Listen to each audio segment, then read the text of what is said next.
Good day, this is Tony Ballinger from the Fighting Men of Rhodesia YouTube series. It's my great pleasure to have Greg Ashton back for his fourth talk, but in terms of what's on YouTube, it'll be his sixth talk.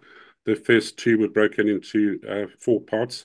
They're all very interesting talks. The fifth one on the Halo and Hey-Ho jumping out of planes, which Special Forces did, is very interesting from a technical point of view. So we're going to be hearing a story involving a lion now, which is very interesting. And I would encourage all of you, please, to smack the bell and smack the like button. We need the algorithms to spread this word even further. So without further ado, Greg, over to you. Nice to see you again. Hi there, Tony. Yes, you asked me about the lion or Teddy the lion. Now, it's funny, maybe people's pronunciation or how it worked, and some called him Terry, Terrie, or Terry, but his name was actually Teddy. My interaction with him was less than a lot of other operators and people who were in special forces, um, and particularly those who stayed and were more or less permanently based at our operational base, Fort Doppies in the Quando River. Now, Fort Doppies was the second version of this base. The first one had burnt down mostly about 5 or 6 years earlier before I'd come up to Doppies for the first time, and it wasn't based on the Quando River. Now, the Quando River, in a way, runs parallel to the Zambezi River, and I'm trying to orientate people who aren't in the know, but it's in the Caprivi Strip. So it comes out of Angola, running more or less from the northwest to the southeast. And to a degree, at one stage, it runs more or less parallel to the Zambezi River. Now, the Zambezi separates Zambia and Angola at that stage up until where it eventually joins up with the Caprivi Strip. Now, the Caprivi is that narrow strip which I'd referred to before, which is now part of Namibia or then Southwest Africa. And it runs between Botswana and Angola to the north. And then further on where the Zambezi joins up, it then becomes Zambia to the north, and then Botswana to the south, with Zimbabwe being to the east.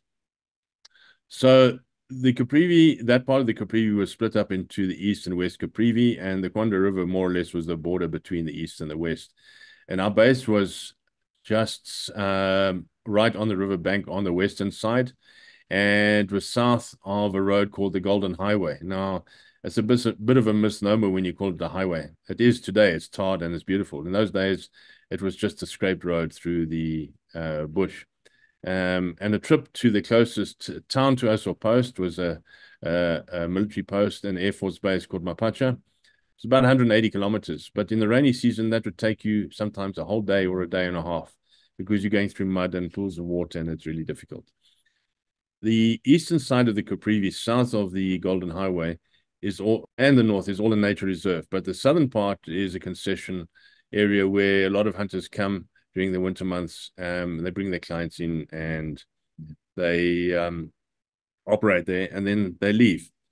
And on the western side, it's also part of the Caprivi. It also is a nature reserve. And our role, besides being a military regiment that was based there in Fort Doppies, we were also given the task to monitor game and anything like that we encountered to the parks board that was there, which was based in Katima Malilo, which is near where Mapache is, and that's right on the Zambezi River.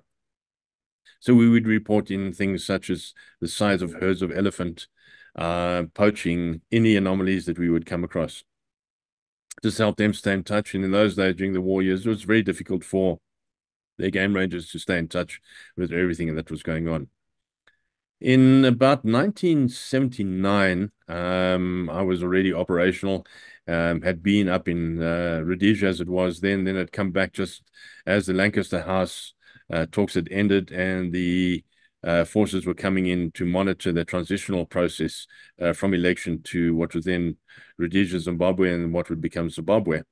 And during this period of time, the operational base commander at that stage, it was Sergeant Major Dewald de Beer, had a house which had been built on the Quando River, just outside the base. It was beautiful. If you ever think of going to a place where you could look out on the water, you've got these wooden decks thatched, this is what he had. So he lived there. He had a home in Katima Malilo as well. But to run the base and to be effective, he was there 99% of the time. Now that area teemed with game. So the river was full of crocodiles and hippos. And yes, sometimes we'd splash in the water in the shallows and so on, but we were very aware of the crocs. I'd seen some crocodiles there that were 18 foot, if not longer. That's a big daddy. And in width, he's most about as wide as I can stretch both my arms to the elbows, like that. That's how wide he is of the body. And we'd found youngsters swimming in water where the main road crosses the bridge, the place where there was a post, and the guys were swimming there. And I said, "There are big crocodiles here," and they didn't believe me until I took them down and showed them where the croc had been lying in the sand. So that's just one thing. There were herds of elephants there. There were a lot of lion. You name it. It's like Africa's Eden. Really beautiful. And the poachers used to come up from Botswana, and they used to come in and they'd hunt whatever they were hunting. And often we would come across whatever they'd slaughtered, whether it be elephant or other game, and the meat would be hanging on trees in the bush. And that's how they did it. But we'd come in contact with lion on a regular basis during our training process, during our bushcraft tracking and survival course. And you treated them with respect. And lion would attack you if you gave them the opportunity, but you were always careful about this. So we'd heard about, or say I had also heard about the fact that we had acquired two young lion cubs.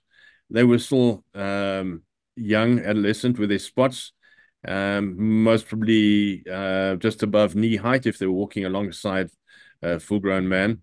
And Dewald de Beer had taken them under his wing to look after them.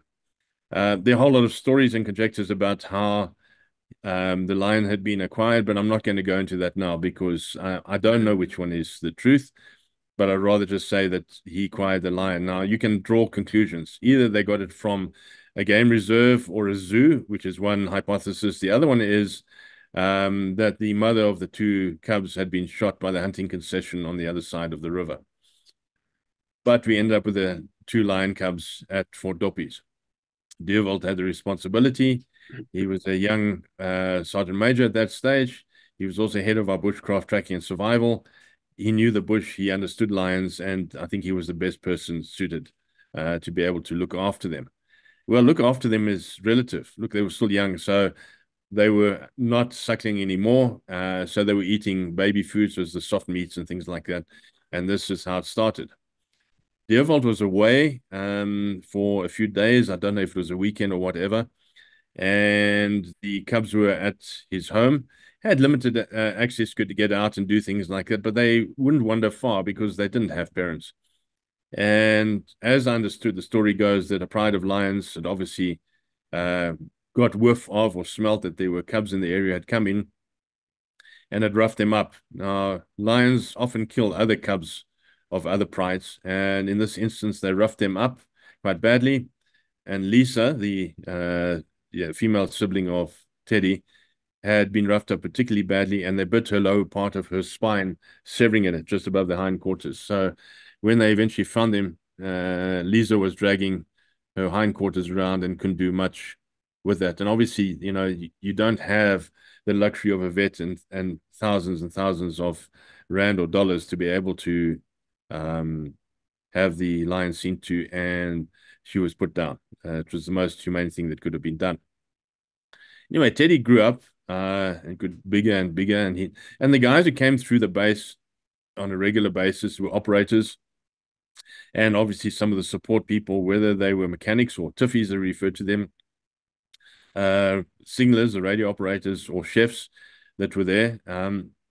Now, the base, although it was a base and had everything that we needed to protect ourselves, was also a place where often people would come to prepare for an operation, and then from there would go out on the operation itself.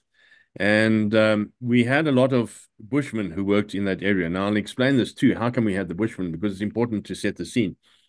When the Special Forces or Reconnaissance Command had been set up in the early days, there was a need for people who had good bushcraft skill, particularly understanding the bush and who could track. And they decided to utilize some of the bushmen that were in the area. You get a number of different type of bushmen, and these were the river bushmen. in that particular area. When you go further down south into Botswana or other parts of Namibia, they are different. They're different tribes, and some of them live near water and others don't. The Bushmen that we had were good at what they did. They used them in one or two operations and training sessions, and some of them got injured. The other experience was that they weren't the battle hardened and trained operators that we were and had become, because that's not what they were trained. We're using them because of a certain skill, and to a degree at one stage it was decided that we could not continue to utilize them and put them in harm's way, also because some of them have got families, they got wives and children, and you don't want to do that. But in a way, and I'm not being derogatory, we had tamed them. We'd taken them out of their villages and out of their homes, utilized them, and now we wanted to do something more. So part of the process was to set up a school.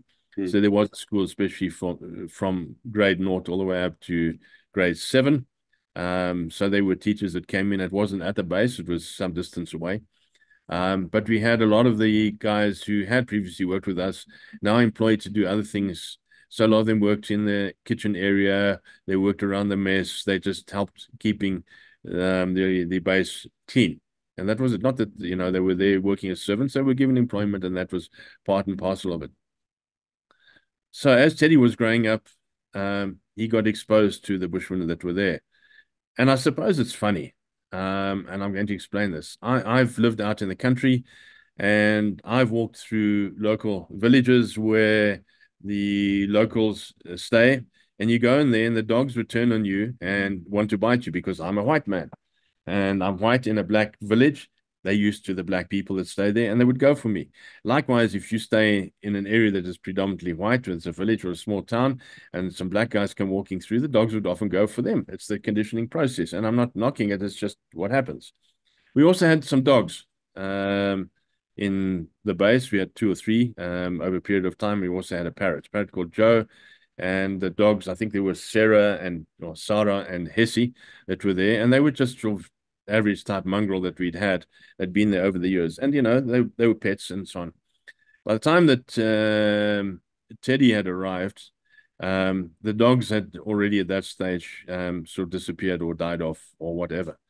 And it's quite possible. I don't know the history behind it, but those dogs could have been caught by whatever animal was out there wanting to feast on them, which is also a likelihood. But getting to my point, Teddy was now getting bigger and bigger. By the time I first met him, he was then about 18 months of age. Now, here's a lion, if you're seated in a chair, would come and stand next to you like a little kitty cat, except he's not a kitty cat. I'm sitting in a normal chair, like a chair that I'm sitting in now. If he came and sat here next to me, his shoulder height would be my armpit or my shoulder height. I mean, that's how tall he stood. If you stood up, he was sort of your kidney height. That was the height of his haunches and his back. He was then starting to develop a bit of a mane, and he was so playful. He liked to play, but his play and our play didn't always necessarily coincide. Because the way you play with a little cat, that's the same way he wants to do it, except at this stage, he weighed about 300 pounds. So we had a pound scale there. So 300 pounds is quite big. His forepaw was bigger than my thigh in circumference. He's a big lion. And he got to the stage now where he wasn't staying in the base anymore. He would walk out and go and wander, and then he would come back in again. And so this is the type of thing that was happening. Our kitchen was well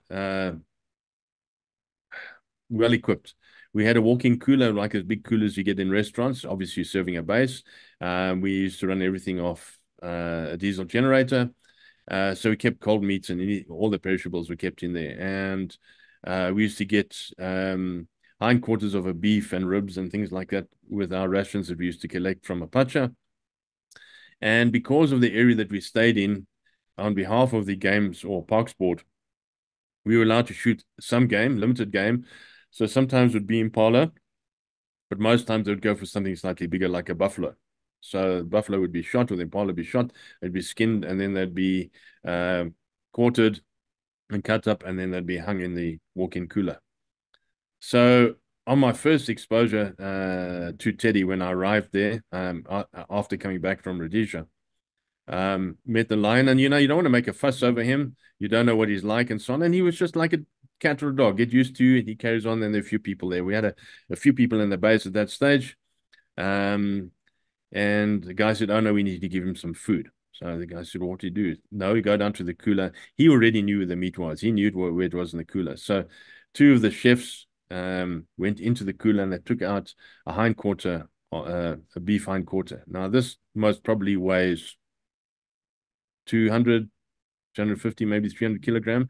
They're struggling to take this off the hook because it's hanging up on the hindquarters on the Achilles tendon, taking it off the hook and bringing it out. Teddy grabs it like a dog would grab a pork roast, grabbed it like this and just turned around and he ran up onto the lawn, around Wow. the back where the bashes were, and he parked himself down on the lawn and he started munching.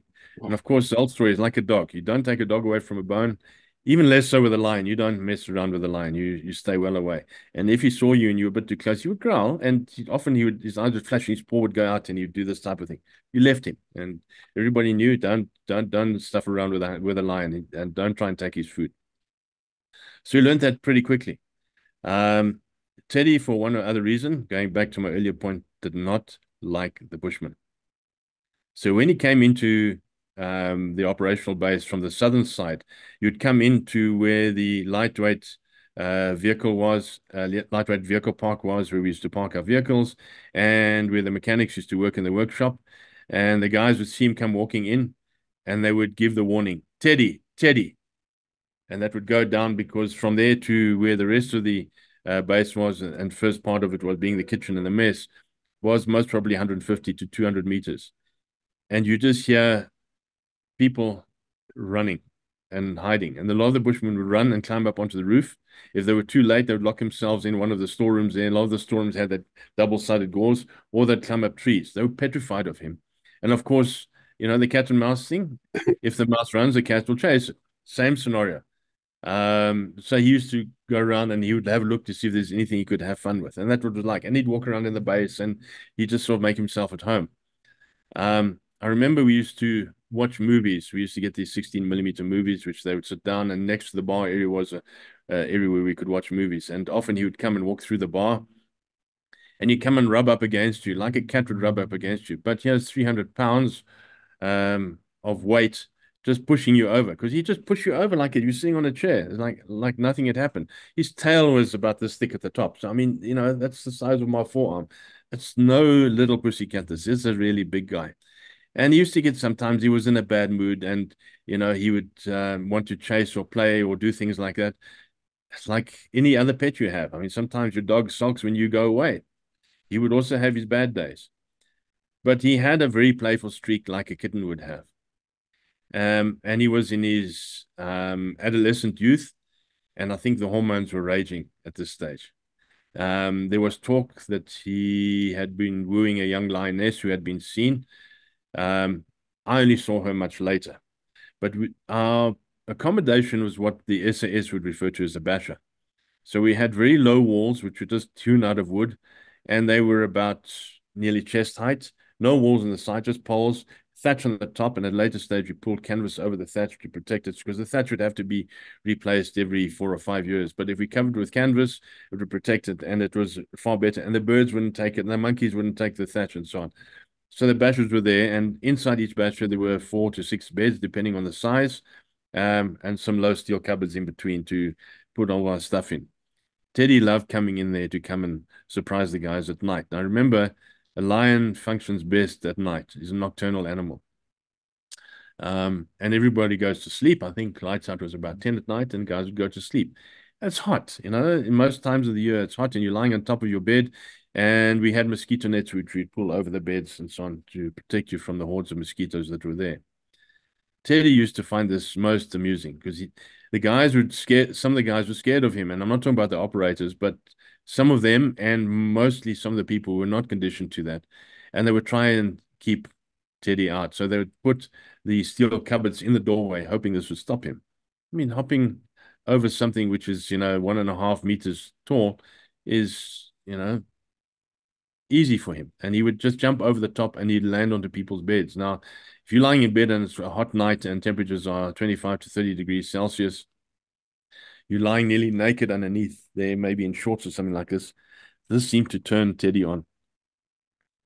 Don't know what it was. And in the dark, all of a sudden you just hear swearing and cursing going on, and you knew he was around. And people would swat him and do things to him, and then you jump out and run to another one. So him like a game of tag, and he would then go and tackle somebody else who was unsuspecting, and often it'd be the guy who was sleeping. And I remember one instance in our particular basher, we were the furthermost west, right up against the sort of incline of the hill on which the base was located. And next thing I hear the guy next door to me cursing and shouting, and I could hear swatting and so on going on. Now it's dark. I mean, we're out in the bush, so there aren't any lights or anything there. But in the little bit of light that I could see, I could just see Teddy on top of this guy on the bed. Now, here you got 300 pounds of horny lion on top of you, and he wants to roger you, and you're lying underneath, and you can't move because you got the mosquito net on top of you, which has also been pulled off the rafters, and you got this lion on top of you. And this would go on. So he would do that. Then he'd jump off and disappear. And then later on, about 10 minutes later, you'd hear another basher, maybe 60 or 70 meters away, the guy's doing the same thing. And this he would do incessantly. He would love it when the rainy season when it was wet, because then he'd come in and be wet, and then even more so. I don't know what it was, the naked bodies or something like that, but it seemed to be sort of an ongoing thing. He liked to target unsuspecting people whenever they did not think he was there. So I'm going to cite an example. I was an avid amateur photographer. I also used to take the camera for operational purposes with me when we went on operations, and we had a little Olympus trip, which is a small little Olympus, which is a 35mm camera, doesn't autofocus and so on, but it really is quite a good camera. Limited in what it can do and so on, but hey, it does the job. I wanted something better, so I got a big Pentax, and I had the zoom lenses, and I had everything that I needed for that. And where we stayed, where the base was, there was a lot of bird life. And as a budding photographer, you want to do things. So you're shooting sunbirds, and you're shooting birds that you're not going to see. And we had sprinkler systems, so the grass would always be nice and green. And it was a bit like going to a natural park somewhere where you had people maintaining it. And I remember the one particular afternoon, it was on a Saturday or a Sunday, I had the camera out and I was going to go and photograph. There were some sunbirds out there. They had the red-throated sunbird and a few of the others. And so I'm going with got the camera, other lenses with me and the camera bag. And I'm down in a position like just about to take the shot. And somebody just says, "Pass up, beware, Teddy." And as I looked around, here comes Teddy at full tilt coming at me to play. And he just jumps on me like this. Now, all I want to do is protect the camera because I know he's not really going to hurt me. He's going to play. But you're trying to ward him off like it. Well, it's like trying to fight an elephant. You just do not have any capability of fighting an animal, particularly a lion of that size. I mean, first of all, he grabbed me on my shoulder and he grabbed me and he dragged me, and that's painful. He tore my t-shirt and things like that. Then I put my arm up, managed to get my arm. So he grabbed me by my arm and starts dragging me. And when you see a lion dragging its prey, walking over it like this, so now he had me by my arm, breaking the skin, but dragging me, and I'm trying to protect the camera. So eventually I just dumped the cameras to the side and he dragged me off around the corner like that. So some guys came to my rescue. They came and they chased him away. He looked up, their tail was up, ran around the building, and as soon as they walked around, he tackled them. He went for them as well. And this was the type of thing he would do. He would just have a lot of fun. Yeah. And sometimes you've got to be careful about how you treat him. Don't swat him. Don't do this type of thing. Just, you firm and say, and you just push his nose away and so on. And he would try it. It's like playing with a puppy. Eventually they sort of get used to it, but they're still going to try their luck. And it's funny. It's just one of those things. And I remember thinking about, I kept a t-shirt for years that was torn to shreds. But I just remember that opportunity. And you look at some of the photographs. There's one photograph with him sitting on my leg and I'm smiling at the back. I've got quite a big beard then. And one or two others, like one where I'm busy touching him his nose. The photograph got a bit damaged with time. But he was very tolerant. And if you had him in the right mood, you could sit with him, you could lie with him like your own dog at home. We had an incident in the base where the cabinet ministers from the National Party, under P.W. Botha at that stage, and our foreign minister, Pik Botha, and a few of the other ministers had come around. they'd been touring the operational area, and then they decided this is a nice place to come because they'd heard so much about it, and just come and spend a few days there. So, of course, they don't want anybody just to be there. So they moved everybody into the bush. They said, guys, we've got ministers here. They're going to have their own bodyguards and so on. Not that I think a bodyguard in the bush is going to be that useful, but they had quite a large entourage and their assistants and so on. So there must have been 12 or 14 of them there. We were all told to move out of the base so that we wouldn't be an embarrassment to the cabinet ministers and so on. Only the guys that were necessary had to be there, and take Teddy with you. So we did. So we took Teddy and went off. So it's like taking a dog on a big walk, except we would sleep over in the bush and we were staying some time away. But Teddy decided he wanted to come back. And I was told I had to go back to go and fetch him. So we had walked away, and I had to walk back to the base again. I got there, and Teddy was in the base, but he'd been around, and the ministers were doing different things. And obviously, people want to see things happening, and of course, a lot of them were a bit hesitant. This was sort of the transitional period as the government was starting to transform in certain ways. So we had some ministers of color in the cabinet already at this stage, and the one guy was a smallish guy, very nervous of I would say even a dog, but now you've got a slightly bigger cat in the house. And the guys has decided to keep Teddy distracted. They would get some food. So they got the small hindquarter of a cow, took it out of the freezer, and they took their walk-in cooler and they took it onto the lawn. Teddy grabbed it and he went up, but he didn't go around the back like he normally did. He went to the top of the apex lawn above an area that we called Freedom Square. And he was lying on the grass. So, of course, guys are interested. We said to him, don't come close to him. He's not your average pet, and don't reach out to do anything like that or so on. So the guys had some cameras and so on there. This new minister of color was standing there like that. And I'm not pointing fingers at anybody, but often when you go to a nature reserve or a place like the Kruger National Park, people want a response from an animal. They would hoot at a lion if they're prides of lions or something like this, or they would yell something at it. And this guy did the same. So Teddy is busy munching away, and this minister kicks out at the leg of the cow that he'd been chewing on, and Teddy lashed out, just like it with a paw, sliced his calf open like somebody had taken a scalpel and just sliced from the top to the bottom. And the guy was totally dumbfounded, standing there, and the blood was just pouring down his leg. Wow. And I just happened to arrive at the base. I'm the group operational medic. And the guy said, take him to the sick bay, which was next to the operational room. So he carried the guy in there, and I had to go and help the guy, just staunch the blood. But they didn't want me to work on him because he's a minister. They wanted somebody else. And we had one of the more senior guys who wasn't available there, who was also a medic, who could come in and sort him out. So I'd staunched the blood and so on. And the guy was angry. He was complaining, how can the lion do this to me, et cetera, et cetera. But, I'm not going to say anything more. So I staunched the blood, and I was ready to start putting in some stitches after I'd give him the local anesthetic. And the more senior guy arrived, and he said, I'll take over from here. So he did. Teddy had more or less finished, and I then enticed him with another piece of meat onto the back of one of the small open Land Rovers we had, jumped on, and I drove, and he came down with me. So I remember this incident, and it's just funny that people don't understand that a wild lion is still a wild lion, irrespective, of what you're going to do. So as we went about our operational things and as a military regiment, the base still has to operate in its own capacity. And people would come to visit from different places. Sometimes the Air Force would stop over and so on. And people knew that there was a lion in the base. Might not be there that day, but it was mostly residential. One of the ministers got caught at the local latrine. Now, you would have had them in Rhodesia as well, in the bush toilet. It's just a pit. It's got a toilet with a toilet seat over it.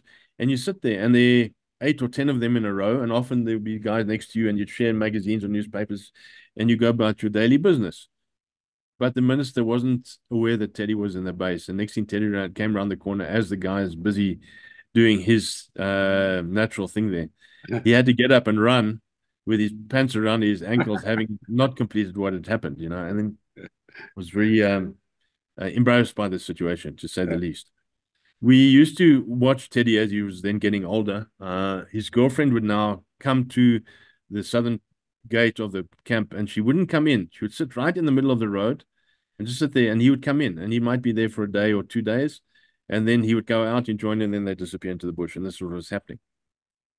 Before this happened, though, he was trying to become acclimatized to the bush and trying to meet, I suppose, meet other lions. I suppose that was his agenda. And we would be out training. We had another military base south of us, which belonged to 5 Riki. It was called Sekui, or Hippo. It's also on the Kwanda River. It was about 12 kilometers south of us and was used for training purposes. And they also had facilities there, like a stockade if they had to capture, if they'd captured any SWAPO or any other terrorists as well. So I'll talk about that in another story. And so we were always busy, and there was always ongoing training. So if there wasn't a course going on, like our minor tactics course, which is the final phase that special forces operators qualify in to be a soldier after doing everything else, there often was bushcraft tracking and survival in the area, and that was often either further south. But lions don't know boundaries and things like it, and they do walk around. And guys often would be driving in a vehicle and they would see Teddy in the bush. Or sometimes they think it's Teddy in the bush. They wouldn't know. And I knew of a few incidents where people actually jumped off the vehicle to go and say hello to Teddy. And one incident, there was a young lieutenant who was looking around for Teddy because he wasn't capable at this stage to catch his own uh, meals. So we were still feeding him. But, the lion has to learn, and it's by doing and doing and doing more, you become more proficient.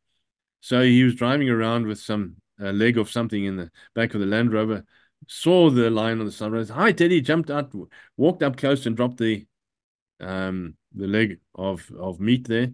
And the lion just growling. We thought, well, maybe Teddy's in a bad mood. He went and jumped into the vehicle, drove back, and said to the guys, gee, I saw Teddy out there. He's really bad mood. I dropped off meat for him. He said, no, Teddy's not down there. He's in the base at the moment.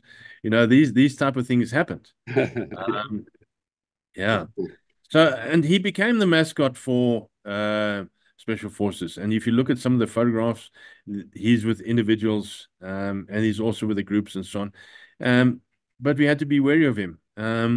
Got to a stage towards the end of the war years where he had to be relocated.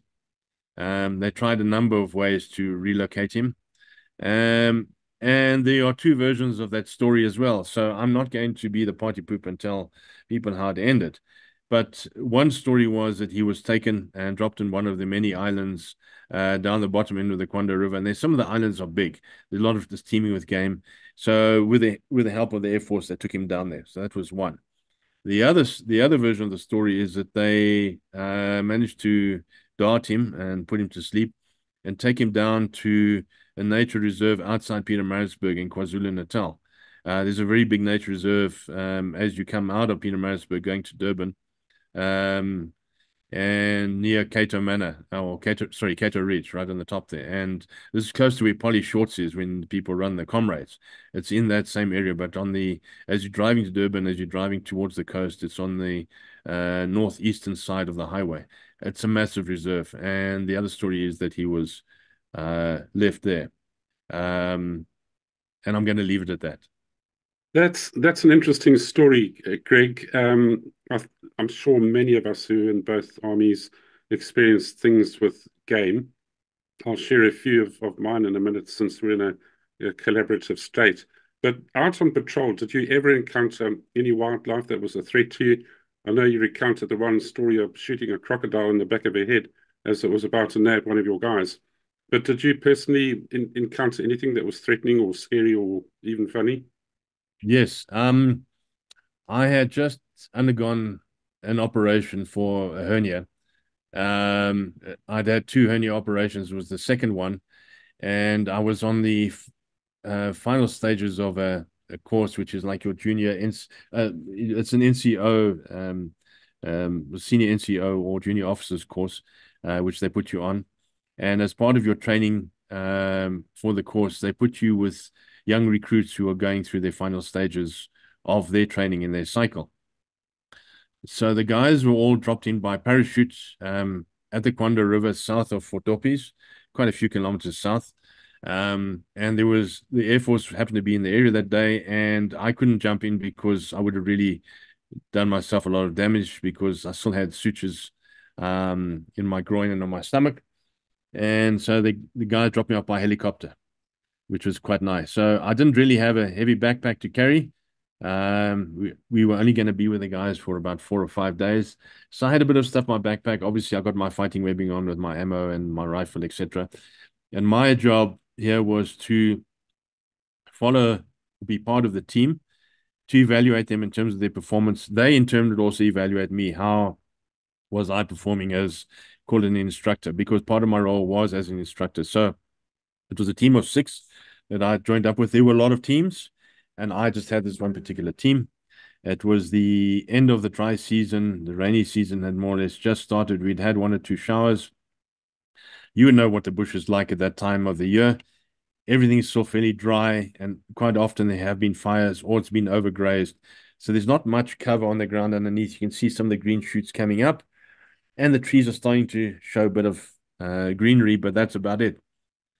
My role as an observer in this instance was to follow the team. So you had a team of 6. So you had the more senior person in charge of the team walking, and they were walking the scorpion formation with the 2 scouts in the front, the 2 main guys, the radio operator and the team leader, and then the guys at the back, the machine gunner and so on. And I was like a spare wheel. I was following them. And it's not my choice to determine this. I've just got to follow, observe, and report, and likewise they do the same. At the end of each day, they would ask how they were performing, and my role was then to say, this we do this, we should do this or that. You made this mistake, well done here, etc. So we start walking, and we have to cover about 15 or 20 kilometers per day to get to our objective. But this was late afternoon, and the purpose behind this was get the guys walking, getting to wherever they're going to be going, and then we bivouac for the night, and then we'd continue. So it was a young 1-pip officer who was in charge, who was walking with the guys, and he gave the sign dog leg. So the guys are going to do dog leg and come back, and then what they would do, they'd lie in a lie position close to the trail so they could see what was going on.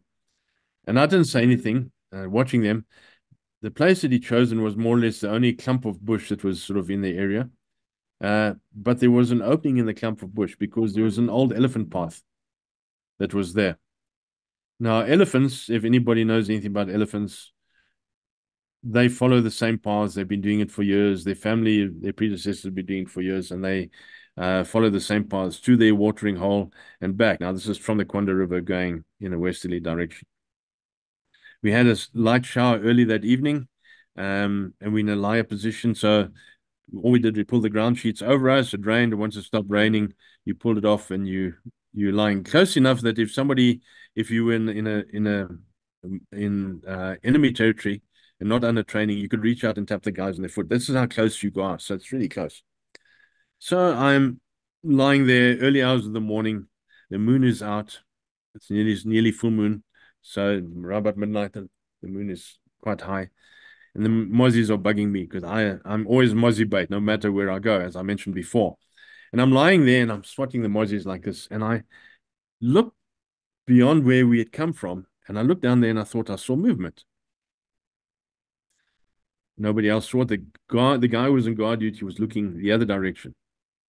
And he hadn't seen any movement. So I thought, okay, well, maybe I'm seeing things.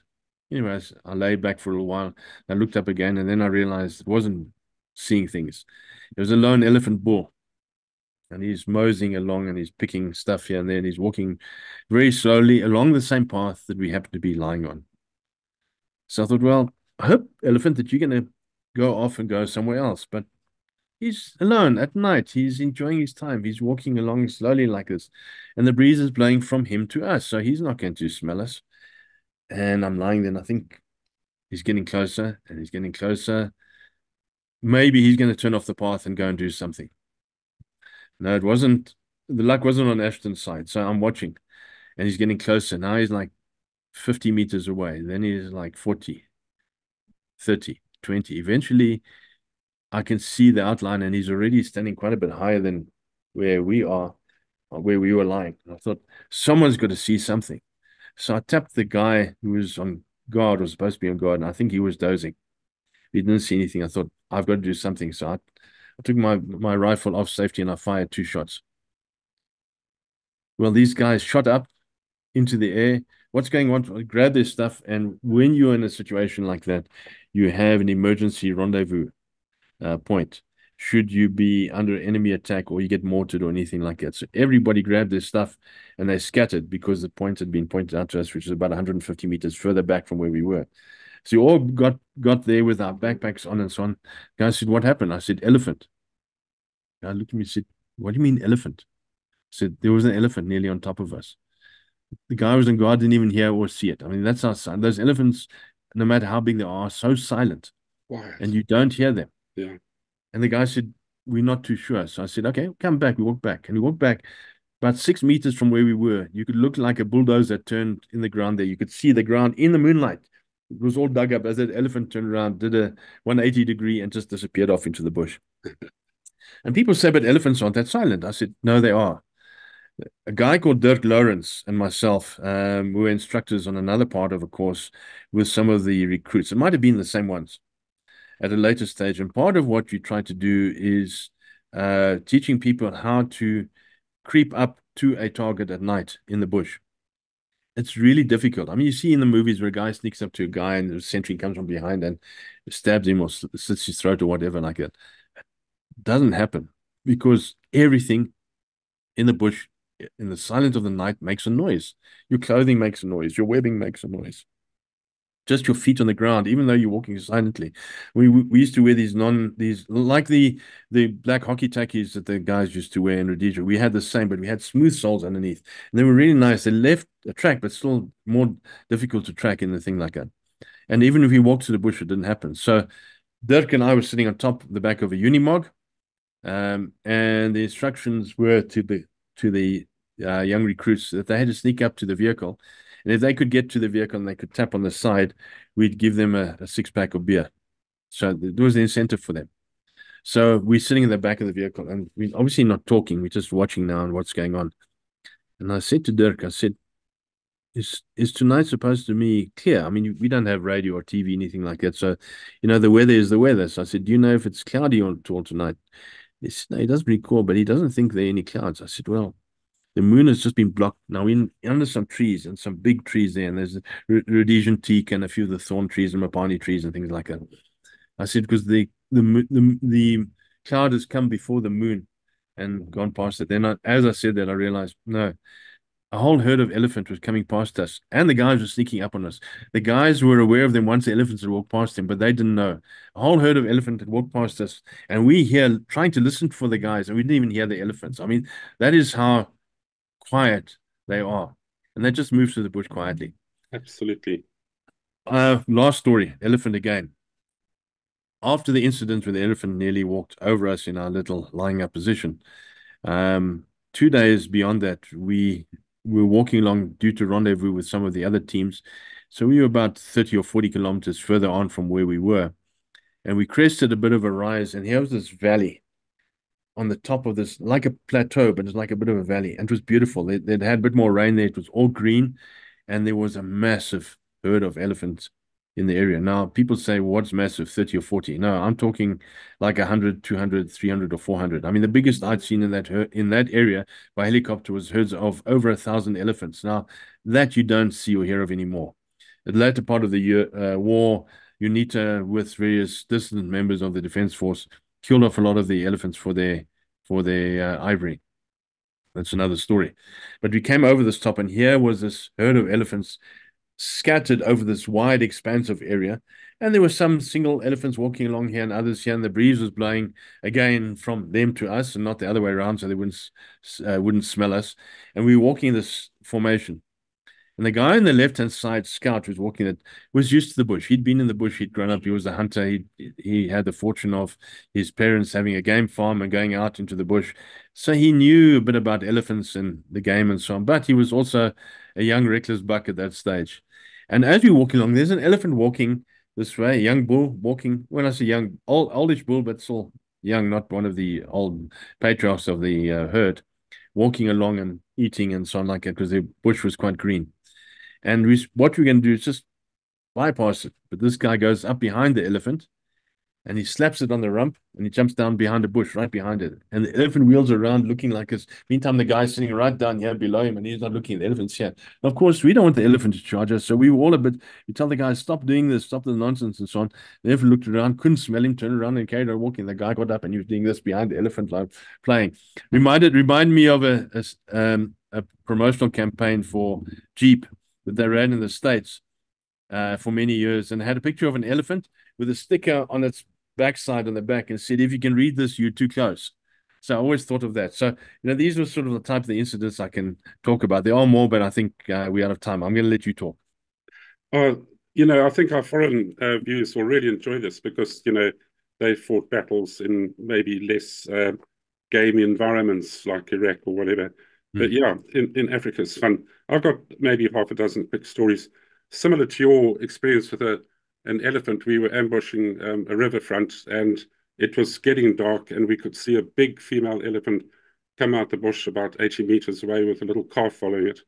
And, it sort of shifted off there. And like you said, you cannot hear them. So we carried on with our ambush and later and later and later. And eventually we decided to call it quits. It was getting a bit chilly. So some of us got into our sleeping bags, but were still watching the front. And all of a sudden, this massive shape looms off to the left, just the slightest crack of a twig. And then you could see through the periphery of your eye, which sometimes picks up better, you could see this outline of the elephant coming forward. And it was getting closer and getting closer. So I said to my mate next to me, I forget his name now, look at that bloody thing. What should we do? So he said, oh, I'll just tap my magazine and it'll run away. So he taps it like this, and then the ears of the elephant do all this, and its trunk went up. It was sniffing because the eyesight's terrible, as you know.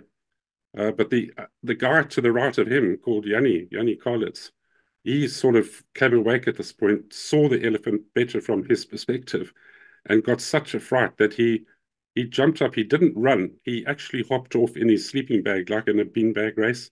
It was the funniest thing I've ever seen. And so eventually this thing started to get a bit aggressive because it had a female with a baby with it. So we had to pull a few rounds. And like you, it did that 360 and off it went with its tail up in the air.